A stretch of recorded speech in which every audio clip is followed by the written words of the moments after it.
ஆதன் news நேயர்களுக்கு வணக்கம். நான் உதயாஸ்ரீ. தலைப்புச் செய்திகளை காணலாம்.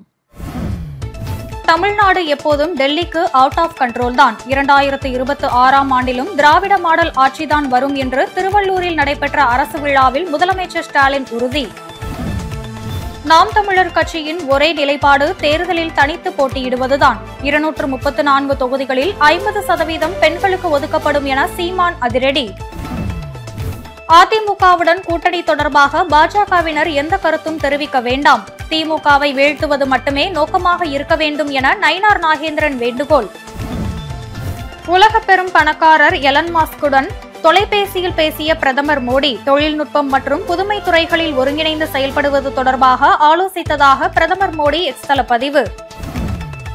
குடும்பத்தினருக்காக மட்டுமே அமைச்சரவையை கூட்டி விண்வெளி கொள்கைக்கு முதலமைச்சர் ஒப்புதல். தேர்தலில் திமுக ஆட்சிக்கு மக்கள் முடிவுரை எழுதப் போவது உறுதி என அம்மா மக்கள் முன்னேற்ற கழக பொதுச் செயலாளர் டிடிவி தினகரன் எக்ஸ் தள பதிவு.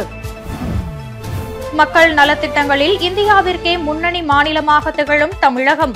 கல்வி, மருத்துவம் என அனைத்து துறைகளிலும் முதலிடத்தில் இருக்கிறது என அமைச்சர் ரகுபதி பெருமிதம். தூத்துக்குடி அனல் மின் நிலையத்தில் ஒப்பந்த தொழிலாளர்கள் காலவரையற்ற வேலை நிறுத்தம். பேச்சுவார்த்தை தோல்வியடைந்ததால் 1000 மெகாவாட் மின் உற்பத்தி பாதிக்கப்படும் அபாயம். தமிழ் வழி கல்வியில் படித்தவர்களுக்கு அரசு பணியிடங்களில் 20% முன்னுரிமை. தமிழ் இலக்கியம் படித்தவர்களுக்கு மட்டுமே தமிழ் ஆசிரியர்களாக நியமிக்கப்படுவார்கள் என தமிழக அரசு அரசாணை.